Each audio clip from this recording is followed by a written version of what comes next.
Je vais donc maintenant vous expliquer les documents suivants.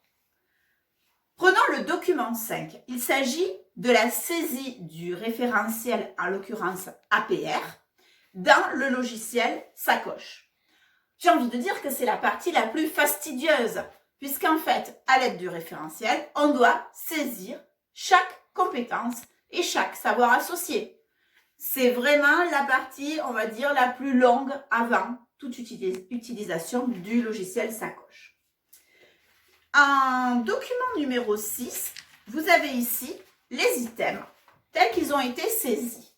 Donc là, on peut constater en fait listing d'items qui ont été saisis. C'est bien entendu un échantillon du listing d'items qui ont été saisis.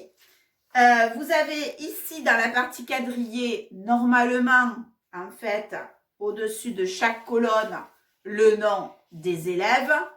J'ai bien entendu anonymisé tous ces documents. Enfin, dans le document 7, vous avez la grille, mais qui cette fois-ci a été complétée par mes soins suite à un TP. Donc, on peut ici, d'un simple coup d'œil, constater ce qui a été parfaitement maîtrisé avec donc des rectangles totalement verts, ce qui est bien acquis avec un triangle vert. On passe à du orange quand il y a des axes d'amélioration. Il n'y a pas de rouge, mais on pourrait avoir un rouge avec quelque chose qui n'est pas du tout maîtrisé.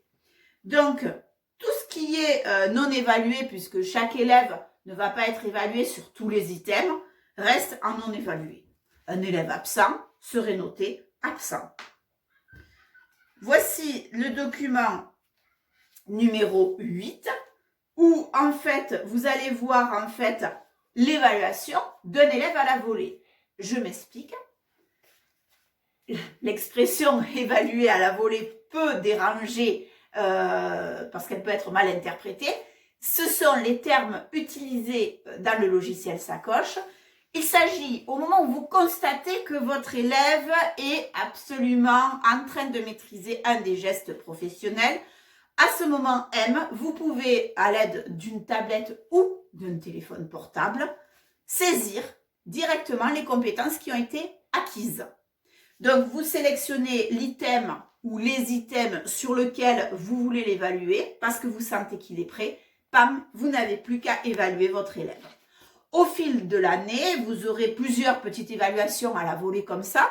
Et en fait, on arrive à tout un socle de compétences qui pourra être maîtrisé. Je vous ai mis ensuite dans le document numéro... excusez-moi, je cherche, c'est pas trop...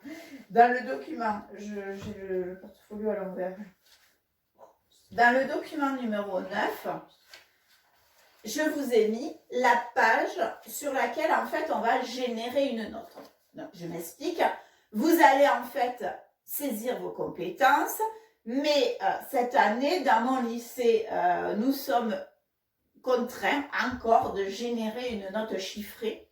Donc, pour ce faire, le logiciel Sacoche, vous le paramétrez suivant les compétences qui vous paraissent importantes et d'autres moins importantes.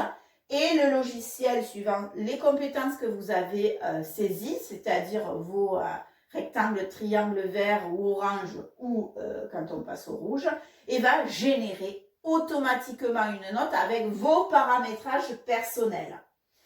Voilà pourquoi je vous ai mis également ce document pour générer une note. Merci.